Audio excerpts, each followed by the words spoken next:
and welcome back to the Definitive Perspectives live stream special. I'm really excited to welcome two brilliant subject matter experts to join me to talk about emerging market trends for 2021. So I encourage you to give a virtual clap to Cornelia Andersson, Head of Banking and Capital Markets, and Silvina Bruggia, Head of Emerging Markets for Refinitiv.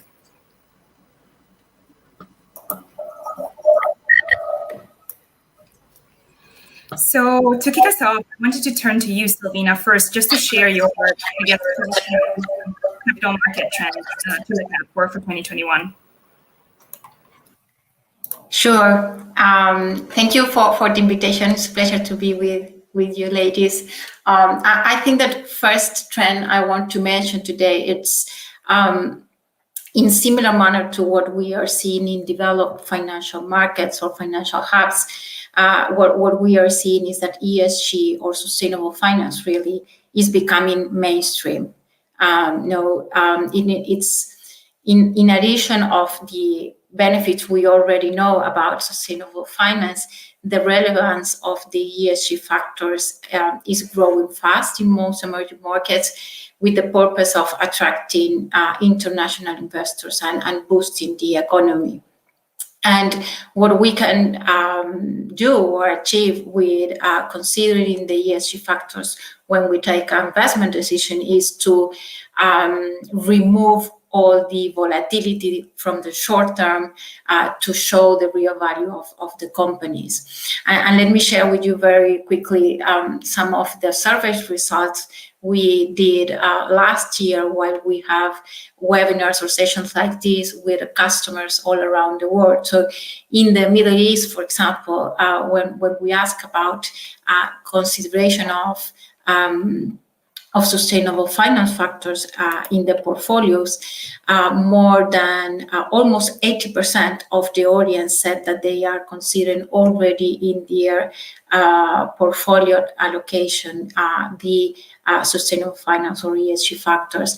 And in Latin America, when we talk also not with institutional investors only, but also with retail investors, more than 85% says that they are considering sustainable projects in the investment decisions. So what we are seeing is a very clear trend on where the best investments are going to, and following this same trend, also what we are seeing is a boost on Islamic finance, and what we are seeing, and we have just performed analysis in the industry where we are seeing two-digit growth for the future, and the related assets to Islamic finance will grow to around 3.69 trillions by 2024. So it's also an important trend on growing. And last thing I could mention is the digitalization. All of the process of digitalization accelerates during the pandemic, and especially for the financial market and the financial industry. And what we are seeing in Latin America, for example, is the adoption of new technologies for the banking, like artificial intelligence or machine learning, that really allows to integrate more people to the financial segment. So we are seeing a financial inclusion process in the region that for sure allow to develop new products to invest and grow the capital markets. If I can add a couple of comments to that, Silvina, I think those are some really fascinating points there. So the point around digitalization is really important, right? I would say that the pandemic crisis has probably generated about 5 years worth of progress in 9 months. And we're seeing this across the board, but where it gets really interesting for emerging markets is the fact that unlike some, for example, financial institutions in the developed markets, which are quite heavy invested into, the previous generation technology, and it's more difficult for them to really apply new generations of tech. With some of the emerging market players, they're not so encumbered by legacy technology. So they really have that ability to leapfrog. And I think it's going to be really interesting to watch that space. I would put some money on the fact that we'll see some real true innovation when it comes to financial sector, digitalization and technology from emerging markets. I wanted to add a comment as well around sustainable finance. So we recently published our sustainable finance review at Refinitiv, which looks at sustainable finance across M&A and capital markets. So if you look at the actual issuance of sustainable finance securities, so for example, green bonds, it's really a record year. You know, sustainable bonds has doubled compared to the previous year. But what's interesting, of course, is that emerging markets is still a relatively small part of that. So I think that's another really interesting space to watch. Is this going to be another opportunity, another chance for emerging markets to really leapfrog and, you know, get ahead of the more developed markets? So I guess we'll have to wait and see. Thank you so much, Silvina and Cornelia. Super interesting insights, and I think we kind of replicate what was actually discussed in some of the previous episodes around digitalization and sustainable finance. So really looking forward to what will happen the rest of the year. But I guess, Cornelia, I wanted to turn to you to talk about M&A activity specifically and what your thoughts are for emerging markets specifically. Yeah, absolutely. Look, so if we look at M&A activity across the board globally, so 2020 was really a year of two halves. It was a roller coaster year. So in the first half of the year, activity pretty much ground to a halt. There was very little happening. And then we got to a stage in the sort of halfway through the year where we started to see a growing sense of confidence. So corporates had really spent the first couple of months of the year shoring up their balance sheets, getting comfortable with the new normal, so to speak. And that led to a second half from 2020 with record M&A activity. So we ended the year just 5% below the previous years, which, considering the global pandemic crisis, is a pretty remarkable result. So there's absolutely a lot of strong interest in deal making. And if we look at across the different regions of the world, where we've seen the most progress really is in Asia Pacific. And I think that's largely driven by the way that the crisis played out. So of course, Asia was hit first by COVID-19, but also recovered sooner. And I'm going to say that we're seeing a much stronger recovery in Asia Pacific than we were probably likely to see in definitely North America and Europe for quite some time. So it's a really interesting trend, and we saw some really large transactions taking place as well, which is very interesting. So I think if we look at the emerging markets, we expect Asia to continue to be very strong in terms of M&A activity next year. If we look at the Middle Eastern region and Africa, that will probably tick along at relatively comparable levels. We'll see a lot of activity there in terms of sovereign wealth funds putting money in towards acquisitions. And if we look at, let's say, South America, we expect activity to be a little bit more subdued there for at least the first half of the year. Thank you. Really comprehensive answer as well. So Silvina, you touched on Islamic finance and sustainable finance, but if we were to kind of zoom in on any specific sectors or industries that attracted more investments as a result of all the recovery efforts and everything, which sectors would you identify? Well, we know that a lot of this will depend on how we globally tackle the virus, and there is obviously a discussion about some of the emerging markets and its ability to access to vaccine and when the situation will get better in specific economics. However, many countries will be looking to growth in the short term and to reboost the economy. And for sure, in that space, one of the main sectors will be infrastructure.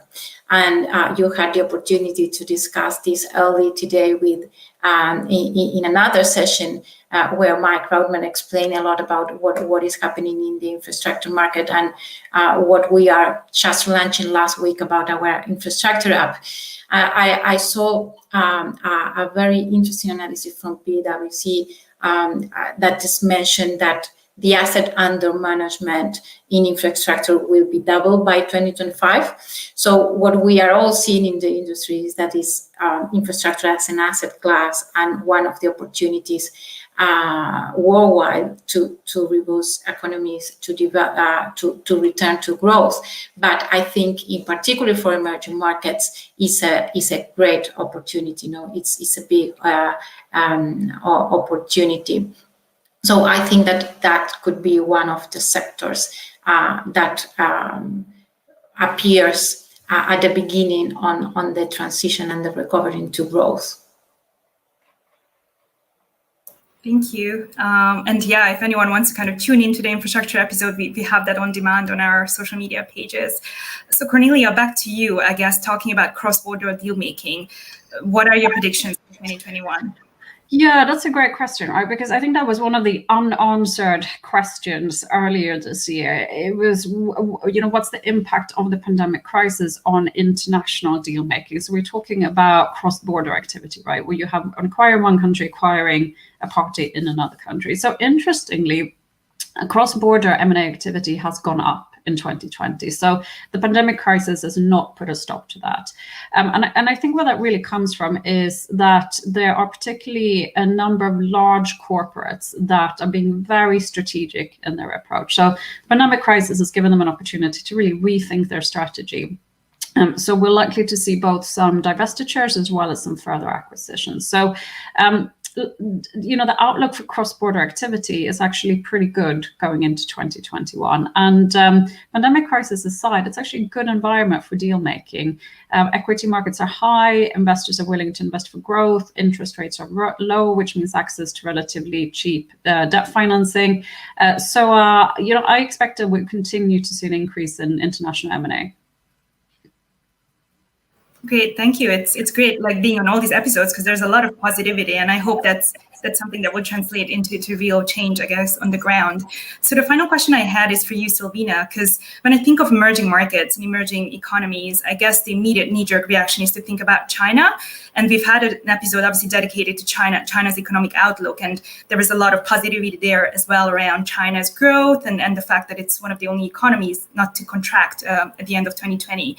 So what are your thoughts on this topic, and what do you see in the future?